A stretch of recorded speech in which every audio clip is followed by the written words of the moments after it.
7/11 का मतलब है कि जो शाहिद ईदगाह मस्जिद, उन्होंने कहा कि ये केस चलने लायक योग्य नहीं है क्योंकि places of worship act, Waqf act, specific relief act और अलग अलग कानूनों से बाधित है। इसलिए इस केस को यहीं पे खत्म कर दिया जाए। आज संभवतः शाही ईदगाह मस्जिद की बहस कंप्लीट हो जाएगी और हिंदू पक्ष की तरफ से सूट नंबर 1 में मैं अपनी बहस शुरू करूंगा। जिस तरह की वो दलीलें लेके आ रहे हैं कोर्ट के समक्ष, मुझे ऐसा लगता है कि उसमें कोई लीगल बहुत ज्यादा तथ्य नहीं है। कृष्ण जन्मभूमि के केस में मैं आपको बताना चाहता हूं कि जो सिविल सूट नंबर 1 है, OS नंबर 1, उसमें आज 7/11 की हियरिंग होने वाली है। 7/11 का मतलब है कि जो शाही ईदगाह मस्जिद, उन्होंने कहा कि ये केस चलने लायक योग्य नहीं है क्योंकि places of worship act, Waqf act, specific relief act और अलग अलग कानूनों से बाधित है। इसलिए इस केस को यहीं पे खत्म कर दिया जाए और इसमें कोई आगे फर्दर कोर्ट अपनी कार्रवाई ना करे। सीपीसी में इसकी व्यवस्था है, जिसे ऑर्डर 7 रूल 11 की प्रक्रिया कहते हैं।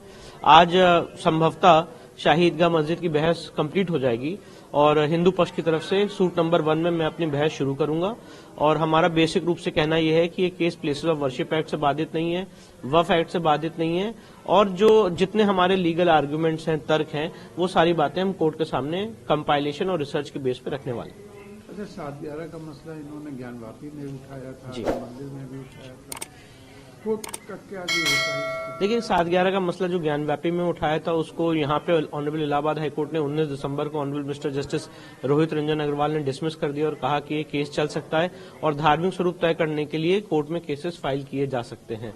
साथ ही साथ मैं आपको बताना चाहता हूं, ज्ञानव्यापी के मसले में 7/11 की एप्लीकेशन डिस्ट्रिक्ट जज वाराणसी ने 12 सितंबर को डिसमिस की थी, इलाहाबाद हाईकोर्ट ने 31 मई को डिसमिस की थी।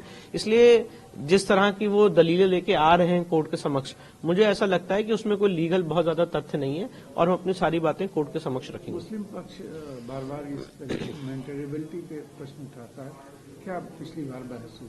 पिछली बार मैंने आपको जैसा बताया, उनका ये कहना था कि भाई ये जो कृष्ण जन्मभूमि का केस है, ये प्लेसेस ऑफ वर्शिप एक्ट 1991 से बाधित है और वक्फ एक्ट 1995 से बाधित है। इसलिए इस केस को यहीं पे खत्म कर दिया जाए और ये आगे ना चले। कैसे ये वक्फ हुई, इस सवाल का भी जवाब हम कोर्ट में देंगे।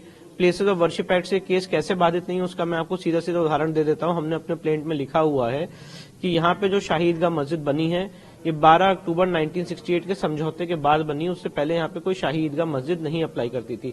प्लेसेस ऑफ वर्शिप एक्ट में जो कट ऑफ डेट है वो है 15 अगस्त 1947। तो कट ऑफ डेट के बाद यहाँ मस्जिद बनाई है, तो प्लेसेस ऑफ वर्शिप एक्ट का उल्लंघन शाही ईदगाह मस्जिद ने किया है।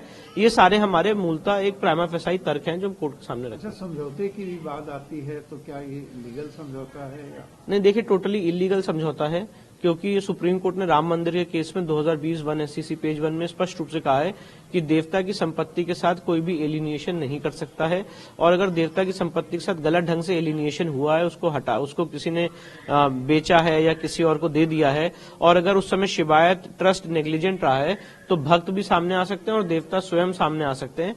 इसलिए जो पूरा केस है भगवान कृष्ण लला विराजमान की तरफ से यहाँ पे फाइल किया गया है। इलाहाबाद हाईकोर्ट में सारे मामले का ओरिजिनल ट्रायल हो रहा है। इसलिए मुझे ऐसा लगता है कि 7/11 की जो प्रक्रिया है कोर्ट के सामने